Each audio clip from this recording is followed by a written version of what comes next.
What up, guys? This is Derek Larger, and it is a beautiful Friday afternoon here in Bowling Green. And today I will be talking to you guys about the Cavs win last night over the Knicks and their trade situation that's going on. And I will also talk about Boogie Cousins' first game in New Orleans. And I'll also tell you guys about this weekend. Jacob will not be with me Saturday, change of plans there, but I will have my friend Josh Saturday, and we will debate some things, and we'll also have my friend Chase come on to the show Sunday to talk about the baseball, NBA, MLB. I know I had a couple of you ask me to talk about the MLB. Well, he's much better at baseball than I am, so I will have him help me out. If you have any specific questions or topics you want him and I to discuss, be sure to leave a comment, and I will surely allow him to do that. So, first order of discussion is the Cavs won yesterday over the New York Knicks 119 to 104, with LeBron James notching his sixth triple-double. And despite the loss of Kevin Love, the team continued to pour it on offensively. Defense is still a tad bit of an issue, but LeBron seems to think that he likes where the team's headed. So far in the month of February, the Cavs are 9-1, have only lost one game so far this month, and he's liking the pace that they're playing at, and they're playing with a little bit more urgency. So, with this trade that's going on with them, obviously the Cavs did not make any moves at the trade deadline yesterday, but the 76ers reportedly are trying to buy out Andrew Bogut's contract and putting him on waivers. And this is something that the Cavs are interested in getting for Bogut to be a backup to Tristan Thompson.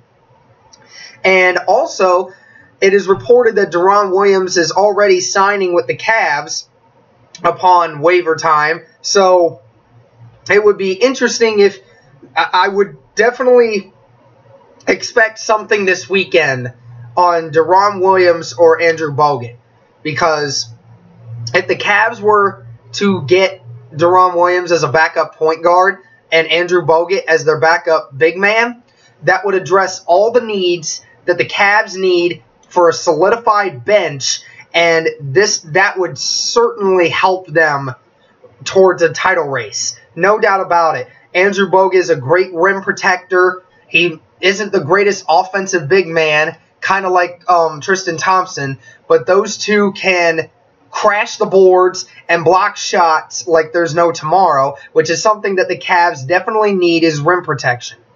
And getting Deron Williams, at first I was skeptic. I still am kind of skeptic because I'm not a huge fan of his right now, but I have to remind myself he is going to be playing the backup point guard position. He's just going to be giving 15 minutes per game to let Kyrie rest, and that seems pretty good to me. And I think that for a guy to only takes up 15 minutes and you don't have to pay that much, this is a great pickup for the Cavs. I kept saying all last year, I hope we sign Dellavedova back, but obviously the Cavs didn't see the reason to keep him, but I think we can now see why I wanted him there. And we had Timofey Mozgov, who wanted a bigger contract than what we wanted to give him, so we have to figure out that backup big man role. Channing Frye is a big man, but he's more of a shooter, and he's not a very solidifiable inside presence. So I would definitely be interested in what's going on with the Cavs and keep an eye out for that, because that might happen sometime this weekend. If not, early in next week. So the next thing I'll talk about before I let you guys go is the Boogie Cousins debut game. Now, the Pelicans did get blown out by almost 30 points last night against the Rockets at home. But that didn't stop Boogie Cousins, who scored 27 points. Anthony Davis with 29 points and 9 rebounds. Boogie had 27 points, 14 rebounds, 4 steals, 4 assists, and 5 assists, 5 steals, and 4 blocks. So Boogie Cousins did a little bit of everything. So I think the big question is how much longer is this going to take for the Pelicans to step it up a notch? How much urgency is there? Well, I wouldn't say there's a whole lot of urgency right now because they're not getting out of the West no matter what they do. I mean, they might have a chance of making it to the playoffs, but they're going to need some shooters. They're going to need a shooter or two that can give them an outside presence because they already have the inside presence with Boogie and Anthony Davis.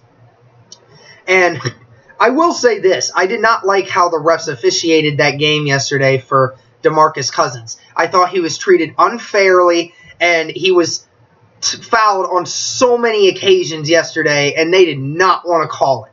And it frustrated me because he was in a situation that most times in Sacramento he would have been teed up because he would have let his anger get the best of him. But this time he did not let that happen. But I think that this is going to take some time. This is going to be a process. The New Orleans Pelicans are going to have to develop a shooter, and you have to hope that they get somebody. They could possibly get a shooter in the offseason. I definitely think that they could make things interesting for the Golden State Warriors if they happen to get the 8th seed in the conference. But in regards to how much pressure there is, I wouldn't say there's a lot of pressure right now, but in the offseason, they're going to have to make some moves in order to make this better for the team. So this is all I have today. Be sure to leave a comment again on things you guys want me to talk about. I already listed that I'm going to be talking about baseball this weekend, and I'm planning to have some more guests later on to talk about the NFL Combine and mock draft and the NBA mock draft that will be coming out at some point later in the season. Be sure to leave a like, spread the word about this channel, please. I'm getting a lot of subscribers recently, so I hope you guys can help me out in sharing this video and sharing my channel with everybody. And once again, leave likes, leave comments on stuff you guys want me to do, and I will be sure to get to them as soon as possible. I'm Derek Larger. Until next time, peace.